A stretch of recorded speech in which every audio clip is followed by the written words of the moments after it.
Hello, folks, and welcome to episode 3 of It Came from the Discount Bin. I am Andrew Walker, of course. Along with here, I am with Alexa. And Mickey. Mickey Mucky. Mucky. Hey, if your boyfriend goes as Swamp Thing, you got to go as Mucky. I would definitely do it. I just got to get him on board. Folks, it's almost that time of year. We do have one more episode before we get into Halloween, but we do have a couple horror movies that we're going to talk about tonight. Straight out of the discount bin. Straight out of the discount bin. All 3 or 4 of them, depending on which ones we decide to talk about. Let's go ahead and start with the zombie movie, the original Dawn from the Dead from 1978 by the master, George A. Romero. Alexa, what did you think about this? We watched this together the other night. So I've never been really a big zombie fan. Oh. Just in general, I do like Shaun of the Dead. Shaun of the Dead is amazing. It is. You haven't seen 28 Days Later, have you? Parts of it. There's a new one out too. There's a new one out too. I'm going to have to rewatch all of them. It's not, I didn't like it as much as the first one, but it was still pretty good. It was worth seeing in the theater. Watching it. But I will say, I did like Dawn of the Dead, and it was my favorite movie of the batch that we watched this time. I will say I liked it the most out of the movies we watched this time. Okay. Mickey, so you watched it, but you said it was your first time watching it. First time. I'm surprised you hadn't seen it before. I'm also very surprised to have not seen this before because I've seen a lot of trashy zombie flicks. Some I would rewatch, some I would not.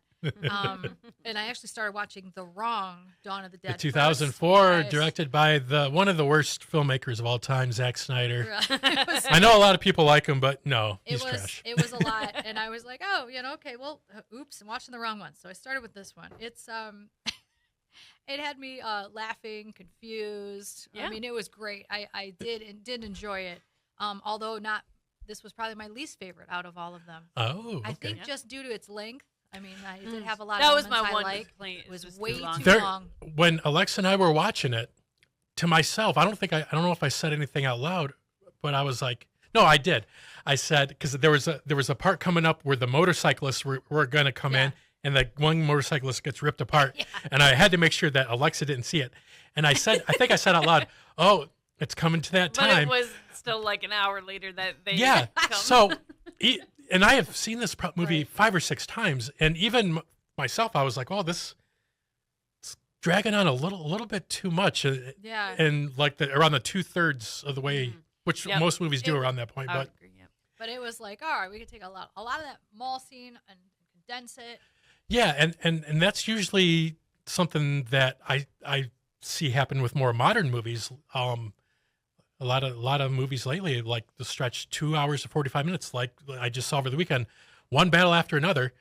Excellent movie. It's gonna win a bunch of Oscars, but there's a good 15 minutes that could have been shaved off in the middle. But even this movie, it wasn't a full 2 hours, I don't think. But it still felt like they could have tightened up something. They could have. But it did have a lot of good elements in it, especially for our discount bin. Now, how about, so the movie starts off with cops raiding, I guess it's an apartment building. I don't know. There's a Technically, we're in the newsroom first. yeah, they're in the newsroom We're first. finding out that something's going on. There's a lot of confusion back in the director's room, and 2 guys arguing. And I will say though that I loved, out of most zombie movies, this guy in 1978 sat there and said, "Look, here's what you got to do. You got to cut their heads off. You got to shoot them in the face. Okay, you got to shoot them in the head. You got to cut the heads off. This is how we kill them." I'm like, fine, somebody gets right to the point. We're not finding out the hard way. He's literally telling you what you have to do. I wonder if, so George Romero, of course, 10 years earlier, did Night of the Living Dead. Love. Right. Do you think Dawn of the Dead is like the sequel to that? Like it takes place just like a couple days later? I was wondering that because you had told me that was like right after, not long after that, and I feel like it could be. I wonder if I'd have to look up to see if George Romero ever said like, oh, all these blank of the Dead movies that I've done, they all take place in the same universe. Right. But I think they were both supposed to take place in. I know the first one takes place in Pennsylvania, and I thought the second one did too. But actually, I think you're right. I think it does. I think yeah. I know for both in sure. Pennsylvania? Oh, I know they okay. shot the first one. Yes. And I'm pretty sure it. But I don't know. If I could it's be wrong. not said that it takes place in Pennsylvania, I think it was at least filmed in Pennsylvania. Yeah, because this one's Right. definitely Philadelphia. And yeah, so after they kind of set what's going on in the newsroom, like, oh, the whole country knows what's going on. There's terror or whatever. And then you see a bunch of cops raid an inner city apartment building and just throwing off some off-color words Oh yeah. towards some And that one some cop, poor like, minorities. The one cop totally loses it, and he's like kicking down doors. And he shoots like one guy's whole head off. Yeah. Head explodes like they somehow rigged a watermelon. And I was like, what in the world? This guy is losing it. And and this is when you get your first dose of the blue faces. Yes. What I lovingly now will refer to as Smurf zombies. Yeah. I felt that makeup did make him look kind of cheap, Oh, it was hokey. kind of cheesy. And I'm trying to remember what in the color version of Night of the Living Dead what they looked like. I never but saw a color version. I I- only watched the black and white. I don't think I saw it colorized either. I think I've only seen it black and Yeah. white. So who knows? But yeah, and some people's makeup were done a lot better than other others, people's, and Some people didn't even look like they had makeup during some But later you scenes. know what? And I was like, oh, it's hot. They probably were like, you know what? I think that can be explained away though that there were different oh, levels of Different infection. levels of Different infection. levels of infection. You know what? That's Or actually that's the smart. the better the makeup, the longer they've been infected. Maybe a week. Right. Who knows? The more Smurf-like you look, Yes. the farther from real life you've been. So, I don't. Oh, there was that crazy priest with one leg in Yeah, the basement. there was, Yeah. and I yeah, was he like, was what? He somehow walked by and still I thought alive. he had a cane at first. And I'm like, oh, that's his leg. Yeah. Also crazy. Think about what the casting call would have been like. We need you to play a priest. We need you to just have one leg. Yeah. And we'll pay an extra $50 if you bring your own cane. It wasn't a cane. What do you call that thing? Oh, like a crutch? Yeah, bring your own crutch that you can attach to your leg. I mean, because he was not hiding a leg. No. And this is 1978, so, we're not CGI in this No, thing. This definitely was all real deal. And then I don't remember the main people's names. I'm always bad with names in movies, but Same. I always go with the girlfriend, the boyfriend. yeah, And then we had the two SWAT guys. the two SWAT guys, and then you had the non-SWAT couple. They get into a helicopter. The non-SWAT couple. Yeah, this was decided at the radio station. Oh, yeah, She yeah. worked for the radio station. At the radio Her station. boyfriend comes in and says, oh, I'm going to, have this helicopter be ready on the roof at 9 o'clock. Like, we got to Yes. get out of here. Yes. And somehow all four of them end up in the helicopter, and then they make it to the mall, and they're like, hey, we can hold up here for a while. Malls have a lot of things we'll need. Yes. This mall had everything. An ice rink. It had a hair salon. It had a lot of things. Did they have real food? I don't remember.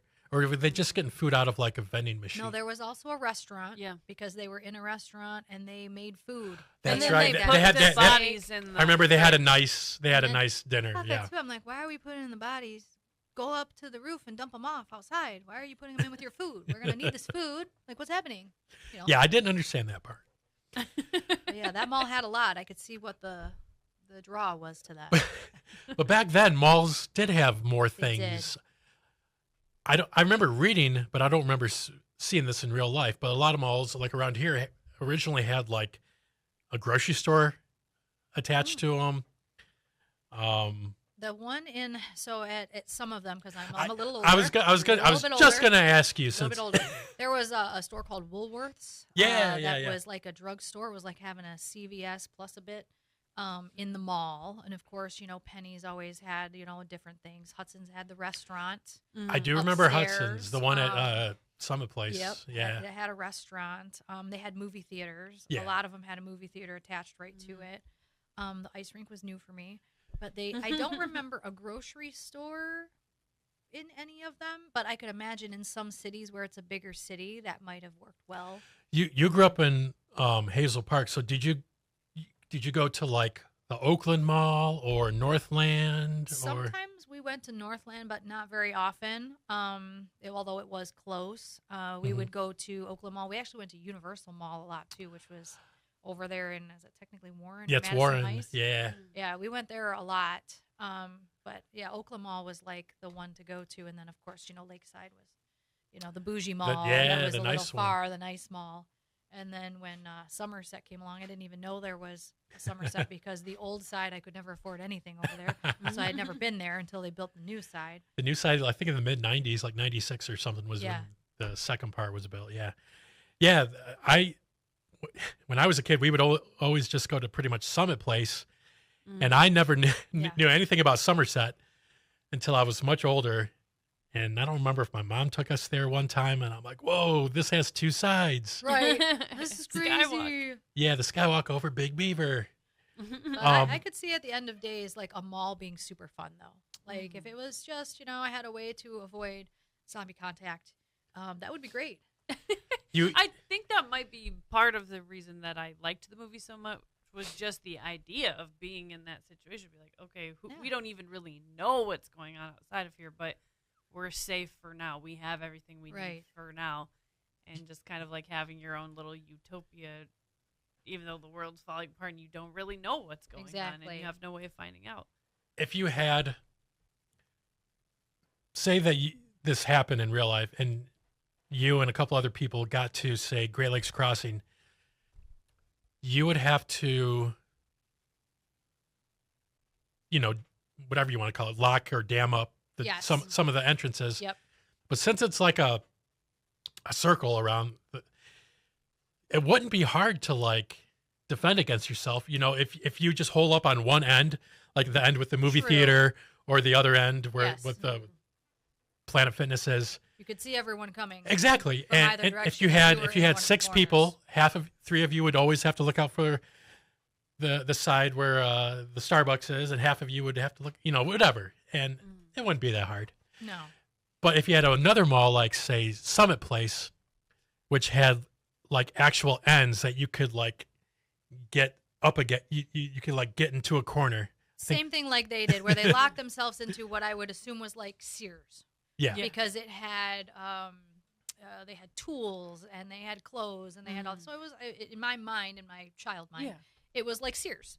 And they locked themselves in there, and they were like, "Oh, if we can just block the entrances, we can just stay in here and then go through the ceiling and go to our little apartments that we've made." Super smart. Now, this mall also had an ammo shop, which the fact that it was playing like monkey screaming music and stuff was hilarious. It had like safari music going in the middle of Philadelphia, which I was dying. That was also funny. But Great Lakes Crossing has Bass Pro Shop. I was just going to say Bass Pro Shop. There would be guns and ammo. And I don't know if you guys have ever been. There is an upstairs in Bass Pro Shop, and they have a shooting range. That's where you would put your apartment. Yep. Because you could defend against the little stairs coming up. Absolutely. Yeah. Makes sense. And they got food. They got lots of beef jerky in there. Tons of beef. Right. There's Camping probably rations. food. What do they call those? MREs. Yep. They probably MREs. have those things there too. You would have not only guns, but you would have. They got that fish tank. You keep feeding those fish. Remember they have that big fish tank in there too. You could have fish if you kept feeding them. I don't know if those fish would be good to eat. I'll tell you what, if I'm looking at nothing or something. They got. I'm not a big fish fan anyway, but. And they would probably end up tasting like Fritos or Funyuns or whatever I could find whatever sprinkle in there anyway. Or whatever kids have been thrown in there the last 20 years. Exactly. But yeah, they got grills in there so you could grill out. Yeah. Hey, if I ever get caught in Great Lakes Crossing, if Bass Pro Shop's there and Panda Express, I'll be fine. So basically what we're saying is if the zombie apocalypse comes, you guys will find the three of us at Bass Pro Shop. Yes. That's where we've decided that's where we're going. A question I thought of while watching this, which may be better to unpack at a different time. But But come on. But let's do it. Bring it on. Zombies eat each other, and if not, why not? Like, oh, fresh blood. Well, you guys are still kind of alive too. So, like, if you're that desperate, can you just eat each other? I don't. I've watched so many zombie movies lately. It's like an onion layer. You do have to peel back some of the theories. Does one of those dudes that's talking in the TV station or whatever, the one that seems to be like more brainy and kind of arrogant, I think he talks about like they only feed on fresh. Yeah. I think. I could be wrong, but I could be getting mixed up with something else. But I think he did talk about the theory. I think it's the non-dead blood. I think it's that's what their drive is. So I think maybe that's a plot point for them to be, okay, yeah, the zombies, they're not going to screw around with each other. They're going to go after. And imagine if you're a zombie, do you want to eat rotten flesh? You probably want it fresh. So, I guess they're still, the part of their brain knows that we don't want nasty flesh. They're brainless to an extent, but they know enough that they want fresh blood. I get on some of those theories. And so many, like all of the zombies. I think that's part of why I'm just not in love with the zombie genre. It's never been really an appeal to me. Yeah. It's just, Alexa, we need to write down. They selectively have reason. Right. We need to write down all of your hangups that you have about zombie movies, and then come up with what could be a real zombie movie that Alexa approves of. I was going to say, Andrew and see and if I now have to come up with, between us, a one that she's really going to love, and we'll have to have her watch it. Because I think I maybe saw Night of the Living Dead a long time ago, but I would rewatch it because I don't really remember it. If you love Shaun of the Dead, we can find you one that's a little less funny and campy that I think you would love. But yeah, we need to write down all your hangups, see if that movie exists, and if it doesn't, I'll make it. Find it. I'll help star in it. Yes. I'm in. Let's do it. For another show. So how does this movie end? They start stealing things. They're hoarding stuff. They make themselves an apartment. And then all of a sudden, she had decided that, the boyfriend can't be the only one that knows how to fly the helicopter. Just in case. That's right. Just in case he dies, how do we get out of here? By the way, she's pregnant. That's right. She's pregnant, so she says, I can't be, don't treat me any different while she's smoking a cigarette and drinking a glass of wine. But that was normal back then. 1978, we didn't realize that was gonna, kill fetuses. But she takes the plane or the helicopter up with him, and these renegades see it, and now they know there's people at the mall that one have a helicopter and two must be doing okay. Yeah. And maybe they hadn't thought of, oh well, we should go to the mall too. I mean, that's a great idea. These guys, they're less than smart. You see some of them in some of their unscrupulous. Unscrupulous motorcycle bunch. You know what? I asked Alexa this while we were watching it. Do you think a lot of the same actors in that part of the movie were also part of the biker gang in Pee-wee's Big Adventure? Remember at the bar? Now I'm gonna look because I have no doubt that they were. Yeah. At least some of them. That movie only, those two movies were that's a time seven. Pretty close. They were 7 years apart. Yeah. 78 to 85. We do. Before the year's over, we got to talk about Pee-wee's Big Adventure. Well, is it a cult classic? Yes. Yes. It's the 40th anniversary, so at some point we do have to talk about my favorite comedy of all time. Yes. Put a pin in it. I love it. Let's do it. Because Pee-wee's Playhouse was also one of my favorite childhood things to watch. I mean, I've seen every episode. I still quote it. I mean, I have pictures, Polaroids of me with my face taped. my mom, I scared her with it. And she stop. I'm like, this is hilarious. And that's where I learned it from.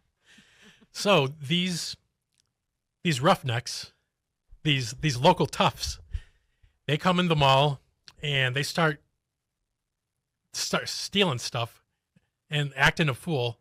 And they also have now broken down the barriers. That's so they're letting that's the main plot point is they come in and they don't know what they're doing. They break down all the barriers so all the monsters can come in. And there's a shootout between our protagonists, and they're like, "What are these guys doing? They're going to kill us all." Yeah, the boyfriend got mad that they were they Like were looting their infringing. things. They're Yeah. infringing on my stuff, and he wasn't supposed to start shooting, but he did. That's right. That's right. One of my favorite parts is they go into the pie store, and these renegades get pies, and they're pieing zombies in the face. I'm like, these guys are probably all on meth, like whatever 1978 heroin something. I'm like, because this is like the end of days, and we're pieing zombies in faces, and we're doing like it had me in all different directions. They're on their very last supply of meth throughout the whole Philadelphia metropolitan area, so they're gonna have fun with it. But there were parts of the movie. Some of it was kind of subtle. Some of it I don't think not so subtle, but George Romero's trying to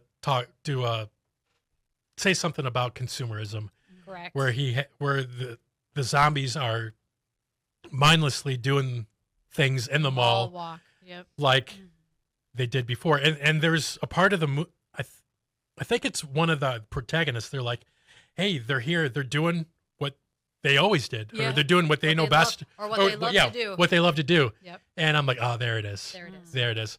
And So even them, when they were like going in and trying on clothes, and they're doing all these things, like the end of days, and they're worried about stealing tiny TVs and all this stuff. And at first, when I didn't get that, I'm like, why are they stealing all this stuff? They care about all these things, and I'm like, oh, I get it.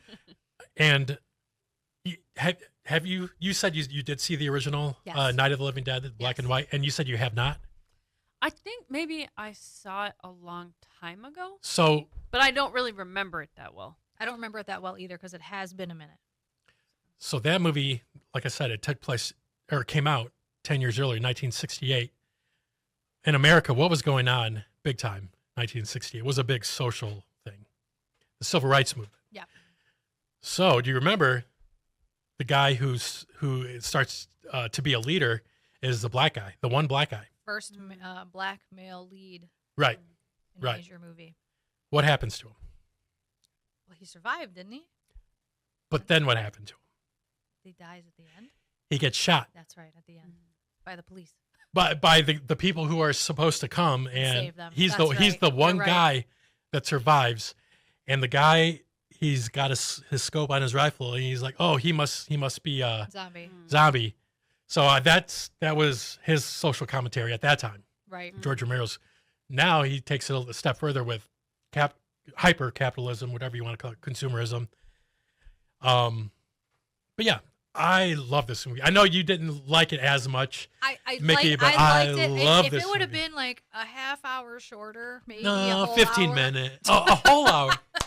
But no, there was some stuff in the middle where they could have taken it out to tighten it up, and it would have been. Right. Yeah. But I But- did enjoy it, and it did give me like most zombie movie. I do like a good laugh in it, so some of like the zombies on the And escalators the goofy and music. the goofy and, music, Like the mannequins. Yeah. that traditional late 70s, early 80s music. Yes. That was very nostalgic for me, though. I did enjoy that. Sure. And then the end, of course, chaos ensues. The boyfriend gets turned into a zombie, accidentally leads all the zombies back to their hideout. That's right. And the pregnant girlfriend and the one SWAT guy, helicopter off into, forever. Yep. I safely assumed that in that one part in the beginning where they met up with those other cops and they were getting in the boat, and she said, "Where are you going?" And they said, "We're going to an island." And she said, "What island?" He said, "Any island," making it seem like that'd be a great idea. Sure. I feel like maybe in the end she was remembering that and like, oh, maybe that'd be a great place to go. But I don't know if there's a subsequent movie after this. So this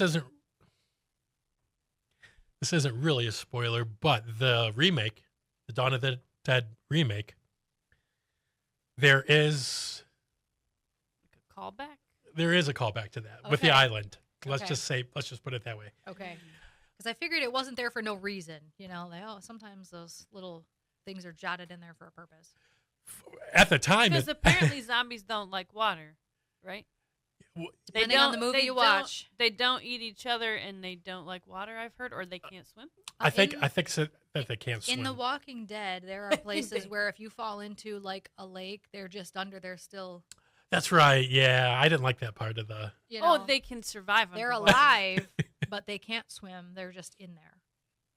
Unless it's shallow enough that they can somehow crawl out. But It depends on the zombie movie, and this is probably why she hates it. There's too Well, many variables. Right? everything about The Walking Dead that I've seen is just horrible. Not just like the zombies, but like every possible People are bad. Yeah. Yeah, people are mean. they're form awful. of depravity and brutality. I like the is first. present I like the in every first 3 seasons. After thing I've that, ever seen. I it was the watched- same thing over and over I again. watched a number of seasons, and then it just got to be Yeah. yeah. So I'm like, of course they're just undead under the water. They can't drown either. Okay. Exactly. No So- dying. I personally don't. I don't like the remake as much as the original Dawn of the Dead, but I shouldn't crap on it too much. It's got some good parts. The ending is very different than Very. the original. No motorcycle gang, I take it. I don't think so. There, There I is don't think so. there is a pregnant woman, there is a but pregnant woman. she does give birth to It's a zombie zombie, baby. and that was so stupid. That was Ray- the worst part of it. Ray told me about that scene. Like as soon as we said we were gonna watch Dawn of the Dead, he's like, "Well, the newer one Yeah. Is the a zombie zombie baby." All right. Enough about that one. What should we talk about next? Oh. You want to go to the gate? Let's talk about The Gate.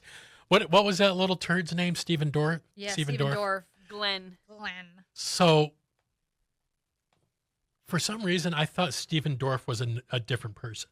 I thought he was like an older actor. Me too, actually. Me too. He's probably born like in the 70s, right? Yeah. You probably know He's more about him than probably I. my age. I don't have my internet is not working right now. I tried to Google a couple things earlier and it's not happening. I did not write down his. I knew this was in 87, but he looked to be about 10 in that, so he'd probably be my age. He was born in 73, Oh, so he's older. 52. Okay. What else was he? What was he in? Well, he was in Blade, which is huge. I do not remember. I've seen the first 2 Blade. I don't Oh, remember him. he's the bad guy in the first one. He's the bad guy. Okay. Yeah.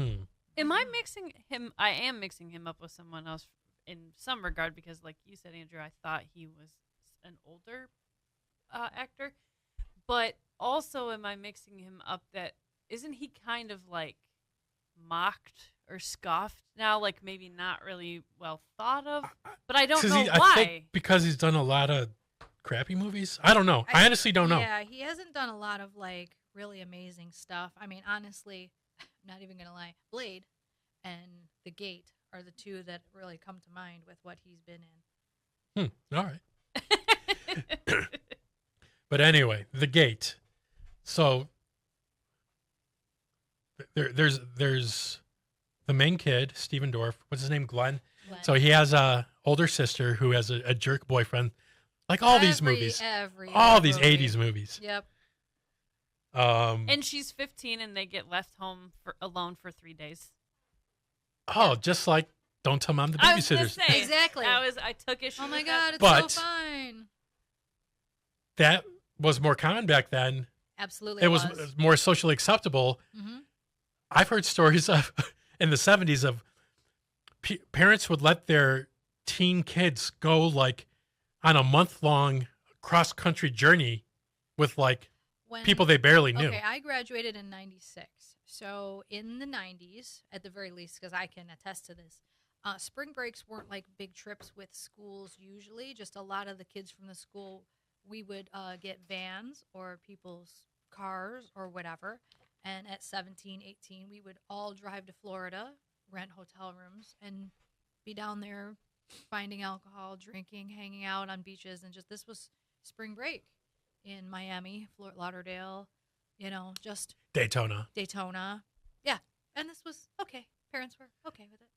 And Right. It was just a thing that everyone did.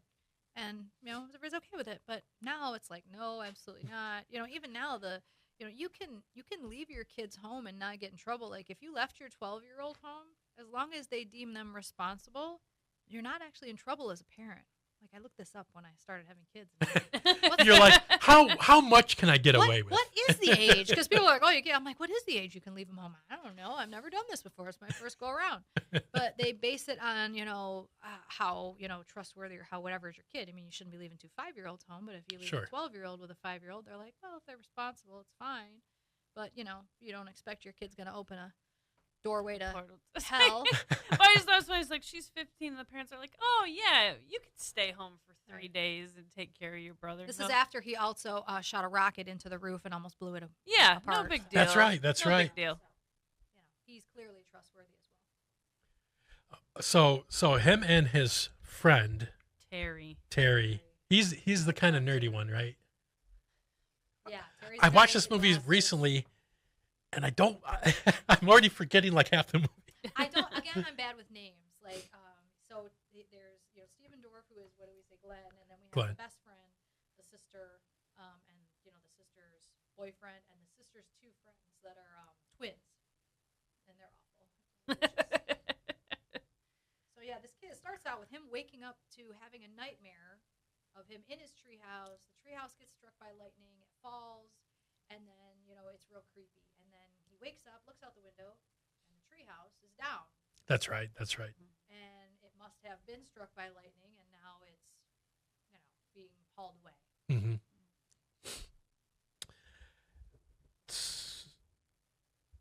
I'm just going over the plot again because That's okay. I literally watched the whole thing. I've watched it 100 times.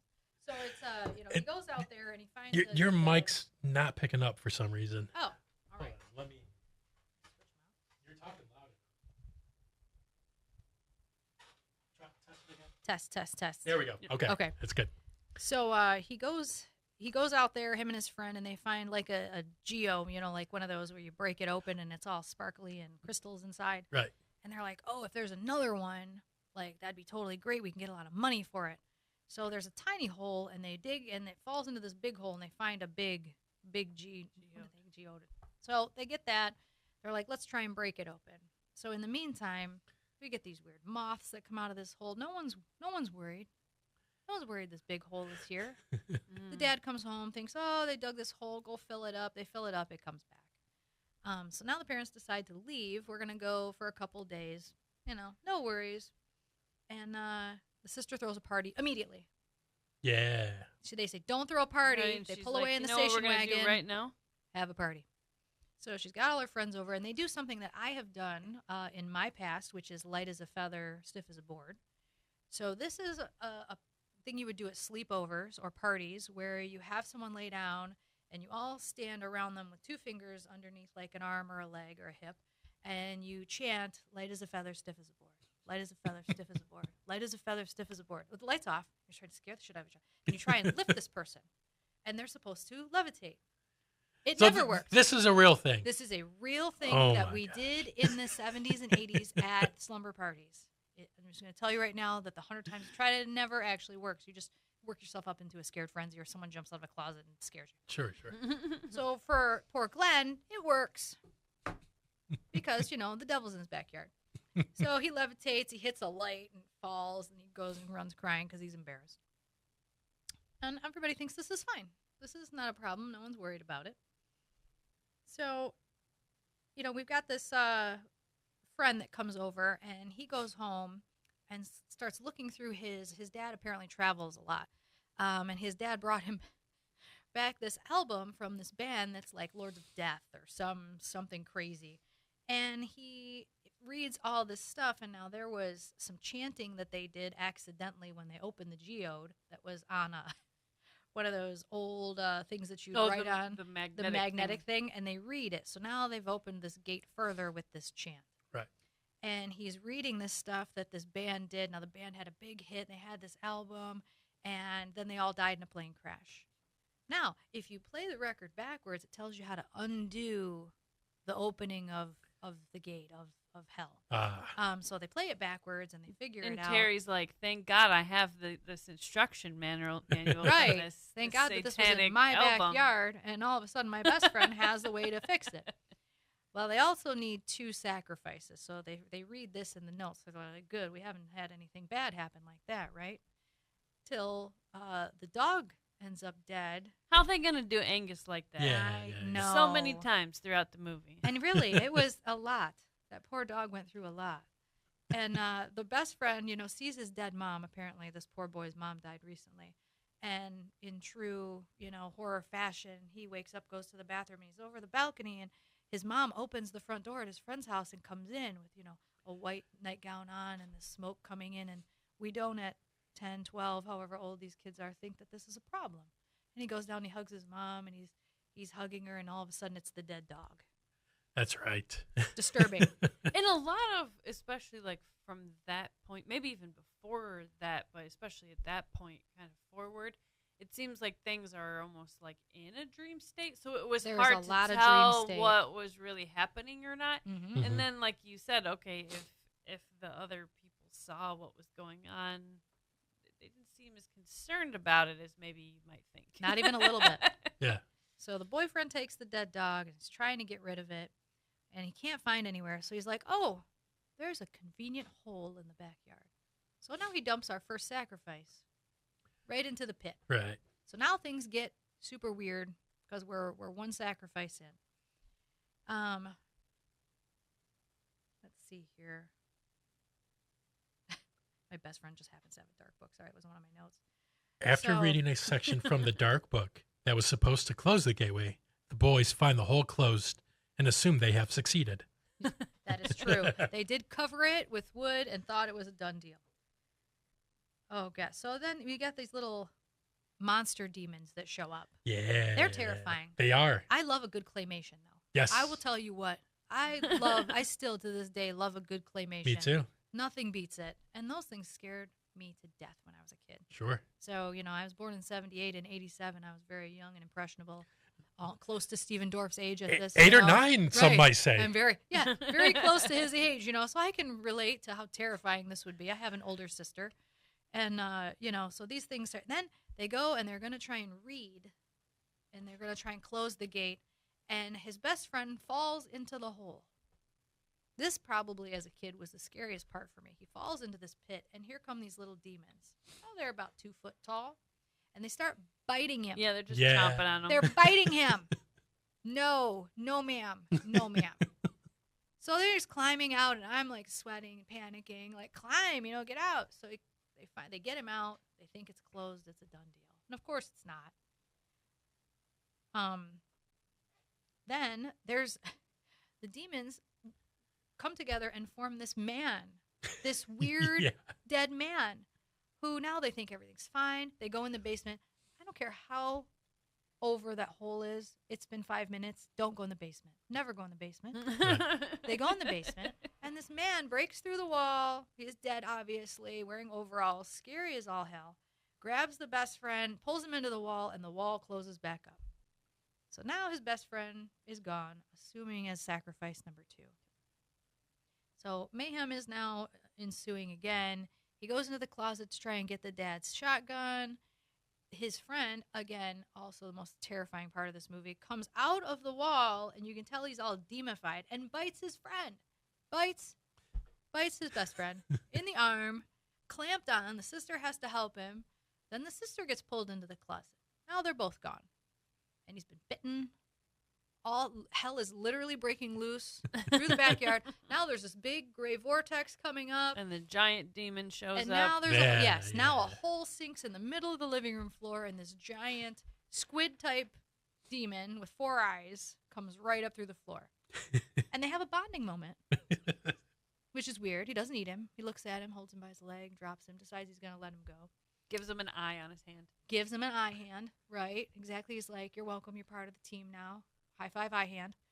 And so now we get a rocket, and we're gonna shoot the rocket into the hole. Things are crazy. He needs batteries. He gets them out of a flashlight, and he shoots the rocket into the demon. And apparently, killing the demon brings back the dog, the sister, and the best friend. So now we've kept hell at bay. We've got everybody back, and the house. What do you say to your parents? This house is annihilated. It is But not then even it's just like, is it real or not? Because we don't know. I feel like even though we didn't see the inside, the outside spoke volumes of what the inside probably looked like. Hmm. But is it like you said, is it like the end of Nightmare on Elm Street, the first one, where they go Oh, inside yeah. and everything's back to normal and everything's fine? But it didn't. In my mind, it wasn't that way. I'm like, oh, I hope they have a good time explaining that to their parents. But yeah, that was The Gate. That was one of my favorites as a kid. It was just weird. The claymation demons scared me. I thought it was like kind of realistic in some ways, where like he got embarrassed, so he went up to his room and they had to coax him out. Yeah, and there's some poignant. I always say that word wrong, but moments of like the sister getting older and having the boyfriend, so she doesn't want to play with him, or like where he throws that present that he got for her and made the card, or even some of those family dynamics of Definitely growing relatable. up, and where it was a little bit more realistic in that way. Yep, of absolutely. emotions and things. It says it's got a 36 on Rotten Tomatoes. That's pretty high for this movie. I think. Pretty high? I didn't think more people than me like this movie. I thought maybe at the time it might have got like a 50, a little bit higher, but I don't know. I liked it, and it's one of those movies I wish I would have seen when I was if a young you would 10 have or so. loved it. Yeah, but no, I liked it. I'm glad you brought it up because I had never heard of it. I remember Alexa had mentioned it before because Ray had mentioned it, but I had never seen it. But no, it was good, and I love like with what you said. I love stop motion animation. I could watch it with anything.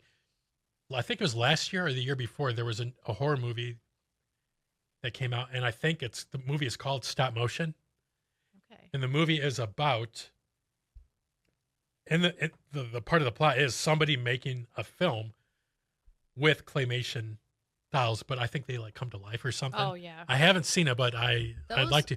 They don't make. No, it's very rare. Those were some like Puppet Master and Critters. Have you seen those? No, neither one. Oh, okay. We're gonna do a puppet themed. We have to do a puppet themed one because there's. I'll stop now. There's too many, but we will have one for you guys that will be claymation puppet themed, and you will love it. Sure. Love it. I will say I thought, and I really didn't know what to expect. I did think that the actual gate, the pit, like that there was going to be more going on with that. Like we might see more of what was down there or in there, or they might get lost in there. So I think that did kind of throw me off. I thought there was going to be more to that. They went more with like a less is more. Like they wanted you to I wonder what was in there. Yeah, but I appreciate that because then if they had done more, then I probably would have said, well, it was too much and too much disbelief to suspense. So I appreciate that. And it was pretty scary for the time without being gory. Yeah. Because a lot of those 80s, you know, we did a lot of gory slasher things, and this was a little more, scary on a different level. Yeah. Which I enjoyed. Sure. Could you tell the difference between the stop motion parts and then the parts where there were actual little people and No, but I'd have to go back and watch. Yeah, look, because I could notice they would film some parts where they needed the little men to like move a lot more. Yep. And then they would film that, and then they would play I can't remember what it was called back then, but it's today we would use like CGI or whatever, but they would film it secondary with everything else, like a green screen, and then almost, put it like together. Oh, okay. Kind of like a green screen. I forgot what it's called, and I'm not doing it much justice, but so there were two different ways that they did that. I'm gonna have to look for that the next time I watch it. You'll be able to see it's really evident where there's actual people inside of them, and then the actual stop motion. But yeah, it was enjoyable. I don't know. My memory isn't as good lately. I couldn't remember the first half of that movie. That's okay. Luckily, I've seen it a jillion times. And now my probably favorite of all of them was Slither. This is like, for me, I don't know why. I don't know if it's like with Shaun of the Dead, like some of the comedy to it and just the verbiage and different things, and there is some, grossness to it and just the plot. But it's one of my I'd say it's in the top 10 for sure of my favorite horror movies. Really? Of all time. Wow. Yeah, it made the cut. And of course, James Gunn probably helped that along. I do love many of his things. This was his first time directing a film, 2006. Nathan Fillion, Elizabeth Banks. Yeah, some decent actors in this Tanya Saulnier, I don't know who that is. Greg Henry, don't know who that is. and Michael Rooker, which he was in the aforementioned Walking Dead as Glenn's brother. As Glenn's brother. Also racist. Yep. He plays the same guy in every movie. Yeah. But he has been in every James Gunn movie, and because he's in Guardians. He's in Guardians. He's in he's got a small part in Suicide Squad. Right now I'm watching Peacemaker on HBO. He's in that. He's in everything. He is good. I do like him. And James Gunn, he always puts his younger brother Sean in all of his movies too, and TV shows. Who was he in this? I don't know if he was in this, but I know he's in everything else. Okay, He's we'll in have Guardians to look of the that up. Galaxy and He also puts whoever he is currently dating or married to in all of his things. And this time it was The Office's Jenna Fisher. Oh, yeah. also playing a secretary. Also playing a secretary. Also funny. This came out right around season 2 of The Office, 2006. So, yeah. And now he's married to this actress, Jennifer Holland, and she's got a main part in that show Peacemaker. Yeah. Anyway, so it had a budget of $15 million, only made about $13 million. But I think it's one of those movies that, like a lot of cult films we talk about, it got wheels after. Oh, yeah. It definitely And did. with the DVD rentals and everything. I mean, he probably should send me some royalties because I have suggested this movie to many a person since I've seen it. Yeah, I watched it for the first time probably 5 or 6 years ago. And I had heard about it, but I was just really, really, the last couple of years I've been trying to watch all the horror that I can. I love it. I know. But yeah, I loved it. It's super goofy, over the top with the violence and the slugs. Oh yeah. So Grant is the guy from The Walking Dead. Yeah, Michael Rooker. So Yeah. Grant is married to Elizabeth Banks, whose name is Starla, which I love. So we're in this And you're small like, this town. guy married to her in Yeah. real life? Come on. Right. In this small town, we're like, okay, it's like deer hunting and there's hillbillies and this whole thing, So it's the typical, small southern town. So Grant's got money. He wants to, Starla, says she's not in the mood. So he goes to the local bar and meets up with a waitress. And the waitress is wanting to, go out and show him this tree in the woods where she said, oh, when I was a kid, I thought you were great. Yeah, and that's it's a little right. heart with the thing. She carved their initials. Yes. Yeah, that's right. So she jumps on him and kisses him. He's like, no.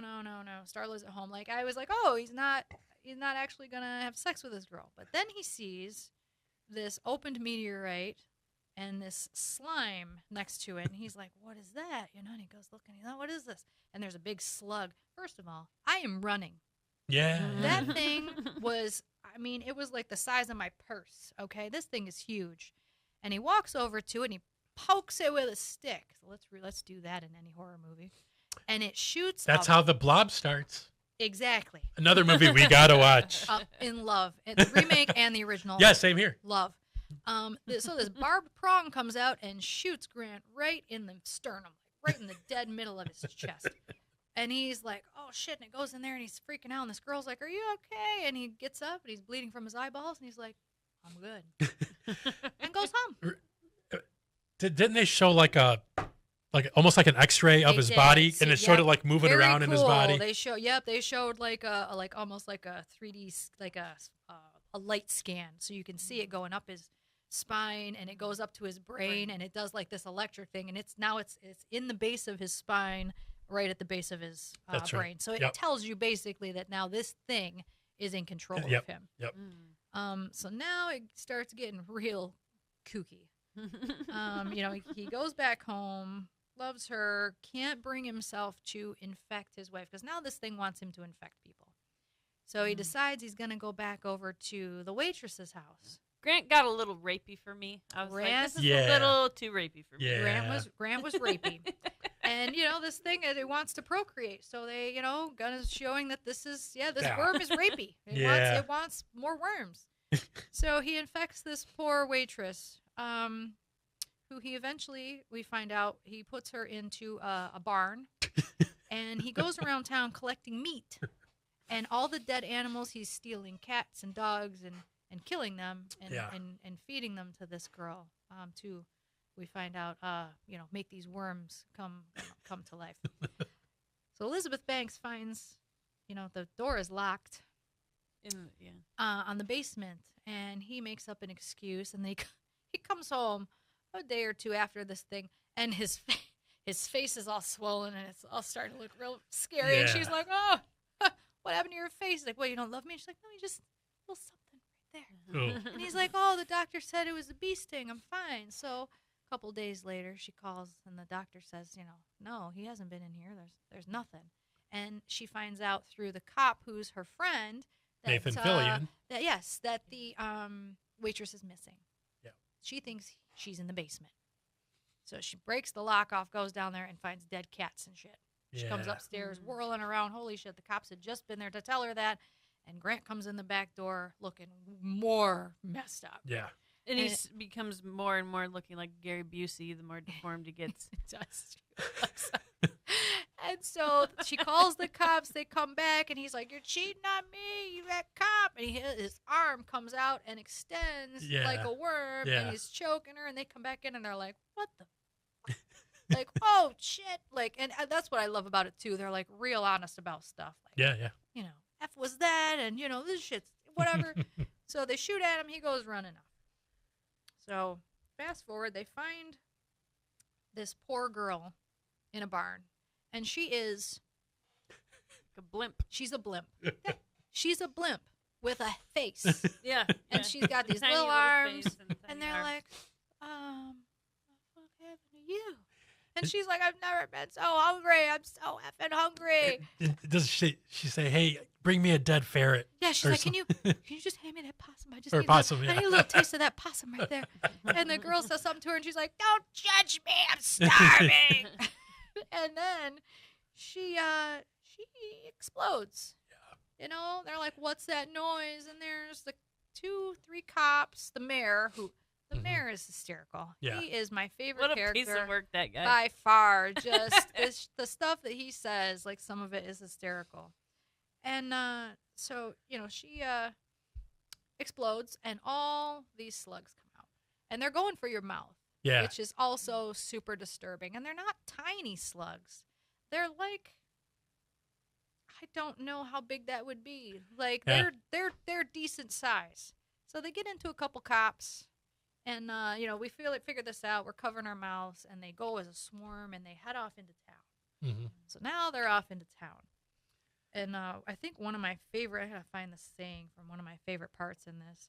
So the one female cop who does not get infected, they're checking the people, and they say, right. oh, they're alive. And she says, praise Jesus. And the mayor goes, praise Jesus. This is about the furthest thing from God as shit can get. Yeah. You ever seen some shit like that? And I watch Animal Planet all the time. Dang. I remember, that was, when I fell in love with them. I'm like, this is hilarious and so disturbing all at the same time. I mean, the fact they crawl in your mouth. And they're all connected. One brain. Him. Yeah, Yes. to Grant. And they like the hosts or whatever, the humans that are infected, they'll say things like Grant, like Yeah, Starla, yeah. you promised to love me forever. Yeah. So I didn't notice that, or I didn't remember that from the first time I watched it. I noticed it the second time. And then it goes to, I think it's at this point where it goes to where that girl is taking a bath. The family in the farmhouse. Yeah. And you're like, okay, you can see where this is going. Yes. Yeah. Family, and he held no punches. Yeah. The two little twins got it. Yep. I mean, the dad, mom got it. And they made the point that she had gotten these new fingernails. Yeah. Her Chinese friend did her fingernails.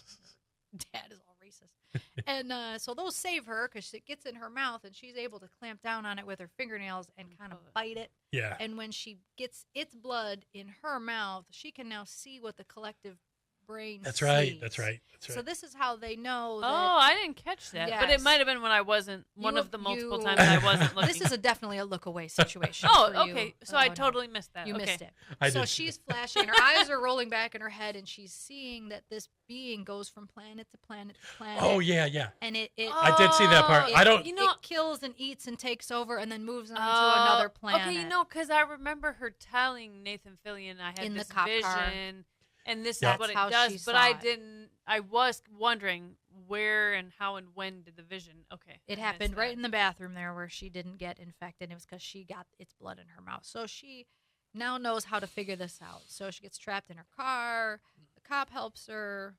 You know, they manage to get away. Mayor, cop, Starla, and this young girl. Mhm. And now they figure if they can get rid of Grant, they can stop the whole thing. If we cut off the head, we're all good. So they go to do that. There's a car accident. They steal the mayor and they steal Starla, Mhm. and he and the girl get away. The mayor gets a he gets a bad rap. He ends up in the basement with the other breeders. Mhm. He gets infected, and now he has to go over and eat somebody dead. He asks the cop to shoot him and kill him, which he does gladly before he turns into a monster. But the craziest part of this whole thing, probably for me when I saw it, and I love it, and it's so awful, is that they all become one. Yeah. Yes, with and they were all Grant. naked. They strip Yeah. clothes And and I they was like, lay why? on Grant, and they all ooze into one being. Yep. So he becomes one giant slug, Yep. and they're all still like half stuck to him, and they're all still talking. Starla, we love you. You're a whore, blah, you know, all these things. And the cop brings a grenade, and that's his plan. He's going to insert the grenade into Grant. He's going to blow him up, and this is our plan. I thought it was really funny earlier in the movie when they all the cops first like get the guns to go out. They're like, "Hey, don't forget the grenade." Like a small town police station is going to have a grenade just laying there. And I think they said too, they were like, "Remember that crazy guy we got that grenade off yeah. a year ago? This might come in handy now." That's some foreshadowing, folks. Absolutely. But so they end up, Starla decides she's, got this old timey brush that has a point on it. She stabs Grant with it. She'd be having a broken neck the way he tossed her around that room. Yeah. She'd be done. But besides the point. So the cop gets poked with, there's two big tentacles that come out of Grant as he infects people. And apparently you have to get poked with both to be infected with worms. So he gets poked with one. Yeah. And it's Nathan Fillion yes, gets one. It's yeah. it's filled in with goo, and he messed up the grenade situation epically. And the propane tank is there spewing, so he takes the other poker and puts it into the propane tank, and now and it fills him up. And now it fills Grant up, and what did she just shot him with the Yeah. gun. Yep. So then Starla shoots him, and now we're done. There's goop everywhere, and there was a part where the young girl saved the cop from a deer attacking him that was infected with a slug, and he's like, "Eventually, I'm telling the story different. Like, you understand that, right? When we survive, I saved you." And as they're walking out, he tells Elizabeth, or tells the girls, like, tell Starla how I saved you from that deer. And she's like, "Yep, you've definitely saved me from the deer." And they just start walking. They're like, "There's a town about so many miles," so they just start walking off into the we'll call it sunrise. Although I don't know why they didn't take that perfectly good truck that was sitting right next. There was a green truck sitting right there, and I'm like, these weirdos didn't take the keys out. They're just gonna walk. Yeah. But it was disturbing and hilarious and just so different from anything I had seen. And now I realize kind of that I do have an affection for Gunn movies because I love Guardians. Like, I thought I'd hate Guardians. I'm like, oh, it was a talking raccoon, stupid. I watched it. I'm like, third favorite Marvel movie. So the thing about James Gunn getting Guardians of the Galaxy in 2014, nobody had heard about that. No. That series, unless you're a gung-ho, big-time Marvel fan. comic book person. I'm not a huge comic book person, but I am a Marvel fan. I don't read the comic books, but I was anxious for. And once I saw things, I'm like, and I was waiting for everything to come out, starting with Iron Man. yeah. That for me, I was like, let's go. Like this Yep. is my new favorite thing besides horror movies. hmm And at that time, he had only directed this movie and 2010's Kick-Ass, which I hadn't seen. I haven't seen Kick-Ass. Yeah. I've heard good things, but I haven't seen it. Also starring The Office's Rainn Wilson. So he'd only done 2 feature films, and neither one of them were that big. Marvel gives him this series that nobody had heard of, Right. but so they took a big chance on him, and it was one of the biggest payoffs Absolutely. of all time in movie history. Everything in the beginning that Marvel did was gold. Yeah, Everything they yeah. touched Yes, was platinum. except for the Hulk movie. Which With- one? Both of them with Eric Bana. Oh yeah. That was 2003, and then 2008 with Oh, Ed Norton. Ed Norton. Oh, yeah. Both That not came good. out. That came out the same year as Iron Man, but everybody forgets that because, of course, Iron Man overshadowed it. So But everything else has been it's been gold. And that movie I really thought I would hate, and like I said, it's my top third Marvel movie. right. So he did those 3. He did the second Suicide Squad. The first one sucked The first one did suck. with Jared Leto as the Joker. Yeah. It was terrible. Yeah. And then just Although my favorite part of it was Jared Leto. with his trashy It tattoos. was so bad, but I don't know why I loved it, but I did. And that was the only part I really liked. You have a bad boy complex, don't you? That's probably Yeah. what it is. Exactly. And then just a couple years later, they completely act like that other one didn't happen at all. Yep. And gave James Gunn, after he had been canceled for a minute He from did, Marvel, briefly. he went to Warner Brothers and made that Suicide Squad movie. Then went back and made Guardians 3. Yeah, because they took him off super secret probation and Yep. brought him back. Yep. And then gave him and this other guy, Peter Safran, Director. like They wrote it.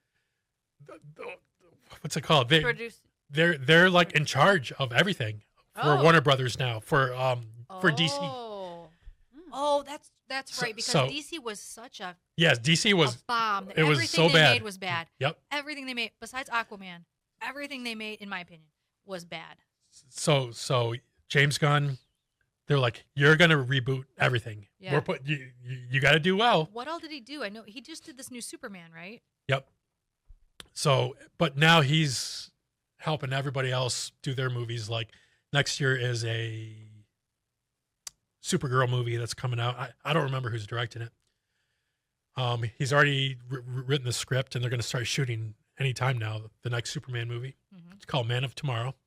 Comes out my birthday, 2027. And then what was the other one? Oh well, he's got a little bit to do with this, but the next Batman with Robert Pattinson. Yes. I love I liked it. It was I super dark, liked but it. I loved it. That's what I loved about it. There's making. Do you know the Batman villain Clayface? You would have to know. You would have to know pretty deep into Batman. I He's know, like very some of scary. them, like Sandman and Rhino and this and that, like some of them, but I don't. I'd have to look up. That's Clayface. Spider-Man, Oh, Sandman, and Rhino. oh. But that's all right. Now I'm gonna have to really look because I don't know So- any of those. I only know though because I watched the animated series, the early '90s animated series of Batman, Okay. and Clayface was one of the villains and on there. I like Batman, but DC has never been my jam. So they're making a Clayface movie about this villain. And Okay. do you know who Mike Flanagan is? So he did The Haunting of Hill House, Oh, I love those. and he did like a couple of those other movies. Yeah, the ones that are all connected, Yeah. kind of with the same characters or actors. It's that dude. He wrote the screenplay for this Clayface movie. He's not directing it, but he wrote the screenplay. It is gonna be killer. Dude, The Haunting of Hill House, It's so Off good. topic. so good. We might have so to- scary. Can we watch that? We might have to do. Oh yeah, let's do it. We might have to do a discount. It came from the Discount Ben TV episode Yes, because we'll there have are to do so it. many good things out there. We're gonna have to because those. Well, there's so many now with Netflix and Hulu and this and that. That's true. Like American Horror Story. Some of those, I mean, we'd have to. We'll have to help you along. But there's a couple of them that blew my mind. Like, did you see Midnight Mass? yes. Wasn't that so good? So good. That's Mike Flanagan too. That's another one I I should think get I'll- royalties from. I told think so many she people would like- about that, and it's all the same characters. The same Or, actors. I mean, the same actors. His wife is in all those too. The hottie. The dark-haired one? Yeah, with the big Yeah, lips. the really pretty one. That was Anyway, Well, we're getting way in the weeds. Yes, and we decided not to delve into one of our last movies, but I recommend everyone watch People Under the Stairs. I'm sorry, Mickey. It's I'm okay. sorry I didn't watch it. Speaking of super secret probation, Andrew has now got strike 2, and I'm going to bring up. I told him I Oh would on no! air. What's strike one? What's strike one? Strike 1 is. Oh, I he cheated on you. He did. He cheated on me at the dentist office. I am a hygienist, which we've said. And he had to come in on a different day. He had to reschedule his appointment. And it was not on the day I was in. He had to see someone totally different. And I'm very offended. Oh, I'm So sorry. now strike 2. You're going to have to watch People Under the Stairs. I'm going to have to watch it, and You're going to have to text me all about it, and Yes. that will make up for it. I've decided that's how you fix things. okay, that's great. I'm glad I know that now. You're lucky. It was easy. Is there anything you would like to say about People Under the Stairs, though? I definitely think it's worth watching, though. I do love it. I was telling Alexa earlier. Isn't it Wes Craven? It's Wes Craven, Okay. which of course is good. Yeah. He's a little twisted. He does some things, but it was, in '96, so it's late '90s. That whole early to mid '90s, there was a lot of Boys in the Hood and New Jack City and things like that, where these films kind of went into like the blight in urban areas and white suppression and things like that. So it delves a little bit into that, Mhm. because these people own these apartment complexes and they're, landlords that are, slumlords, and they have all this money in this house and they go to rob it and they find that there's people that live in this basement under the stairs that are like rejects, tongues cut out, all these things. The house is set up like a trap. Everything is locked up in there. The main characters call each other father and mother, and they are brother and sister. Oh, yeah. They have a baby that they stole who is not their daughter. It's a whole thing. But it's very strange and very creepy. It's not overly gory, but it's worth watching, and it's definitely discount bin-esque. It definitely is. But I recommend anybody put some eyes on it and watch it. What would you give it on a scale of 1 to 10? Oh, I'd probably give it a 6. Yeah. Yeah, it's not higher level material, but it definitely has some cool, weird elements that aren't. That's Wes Craven-ish, right? He puts in strange things that you wouldn't think, like that you wouldn't. We got this kid named Roach who lives in the walls, and he escaped, and he has no tongue, and he just goes ah! And he's yelling, and the dad is walking around trying to shoot through the walls to kill him because he escaped. Stab bayonets. And in a bayonet that he's stabbing, and he's doing this in full leather, like gear, a bondage. like a bondage Oh. outfit. It's a lot. And, Are there any like supernatural aspects to it, or is it pretty grounded? it's very grounded. Yeah. There isn't really anything supernatural to it that I could pull up at all. It's just very twisted up. It's very twisted up, but it's for the time frame, and like I said, for again, like with our earlier movie in 70s, there's different things going on. It's the same thing here. It's just he's playing on some things that were current at the time. Sure. But it's definitely worth a watch. They the end they blow up the house, and the people from the I think it's LA, from the ghetto area, Mhm. all show up at the house, and the kid blows the house up, and the money all rains down, so they're all collecting money, and then you see these white-faced basement dwellers, they take off and they get to leave the house, and the daughter who is actually, I did notice the sister who's in it, and Alice, who is the daughter, they both played in one of the Nightmare on Elm Streets. Ah, One of the later ones, not one of the earlier ones. all right. So there's a couple horror film things in there. Ving Rhames is in it. Okay. Love him. He's a great actor. Yeah. But it's really worth watching. You're not gonna be like, oh my god, this is the best horror movie I've ever seen. But it's definitely worth it. And even though I only saw like a recap, from the recap that I saw in It almost gave me some Nothing But Trouble vibes in terms of just like the weirdness, the Really? depravity, the being Like you were trapped saying, in a the house. walls. You can't get out the walls. There were booby traps. Traps and Yep. locks. There were and- booby traps in there. That's true. Huh. I will have to watch And this. the whole house is locked up from the outside. The different thing. I didn't think about that until you literally just said it, but that is actually true. Everything always comes back to the greatest movie of all So the time. thing that brought the three of us together. There it is, folks. A full circle. All right, folks. This has been episode 3 of It Came from the Discount Bin. And we'll have another episode for you next month. Hopefully a little more in tuned with Halloween, our favorite time of the year. Yes. And we'll have 3 or 4 more movies for you. If you have any suggestions, movies that you love that maybe are obscure or maybe mainstream that you'd like us to talk about or even just watch. That's right. Let us know in the comment section or text me or message me, however the heck you know me. We love talking movies. So we will see you next time. Peace out, everybody.